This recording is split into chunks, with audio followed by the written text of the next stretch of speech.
if you guys could, your first and last name, please. My honest to God name is Patrick James Tiberius Kirk. I'm the son of Deborah Lynn Kirk, and this is my father who took the Kirk name after he married my mother for obvious reasons.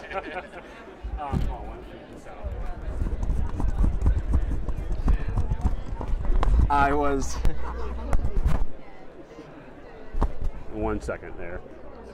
Make sure my audio is good to go. Okay, so how do you feel about me named after James Kirk? Well, the truth is that in my early years, you know, for the most part, nowadays, most people don't really get the reference, except for people who are above their 40s. He's lived in the Star Trek generation.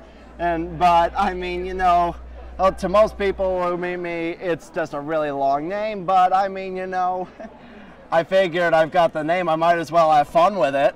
And he was actually named after both Star Trek captains. Patrick, for Patrick Stewart, James Tiberius Kirk. And how'd you come up with this? Because you're a Star Trek fan, or just one? I've been a Star Trek fan since I was 15. I started watching the show, and I've watched the show my entire life.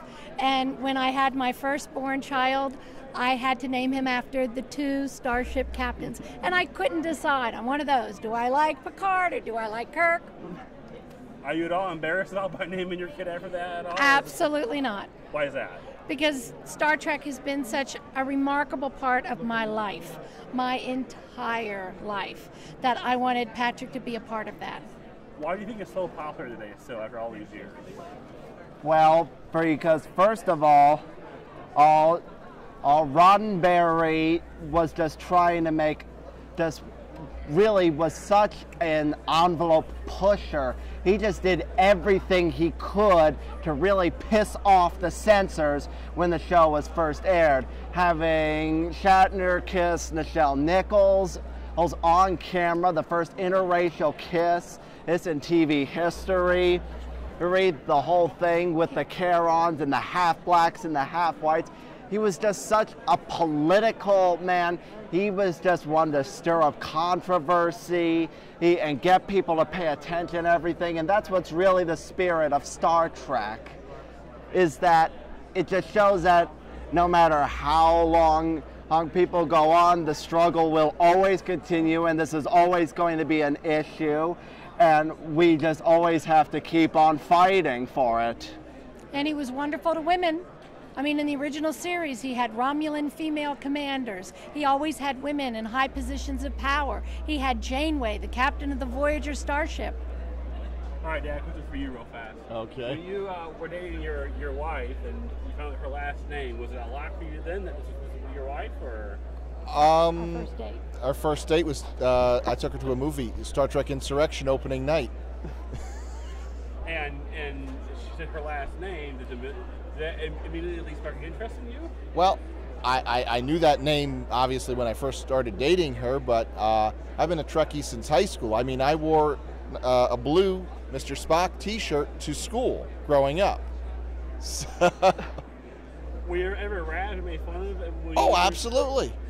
I didn't care. And you had to kind of give your son the kind of same strength, because it still is kind of considered nerdism and a bit nerdy or a bit kooky, maybe?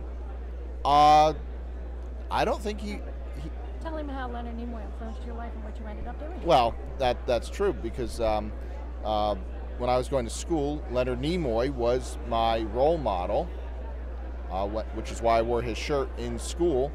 And I ended up I got my degree in physics because of his influence. I wanted to do what he did, and that was the closest thing I could do to he what ended up being a physics major at RPI because of his interest in Star Trek and his love and admiration for Leonard Nimoy as Spock. Anything else to add at all before I leave? Did you want to talk about? This has been the most incredible week of my life. I haven't had an opportunity to do a creation experience before, and we have had, the stars are so gracious. They spend all their time with you, and it has just been remarkable. And you just from Las Vegas, or where are you all from? York, Pennsylvania. York, Pennsylvania. Harley And- Davidsonville. Okay. They make the Harleys. Yes. And in the immortal name of one Star Trek actor who didn't wear a girdle, live long and prosper.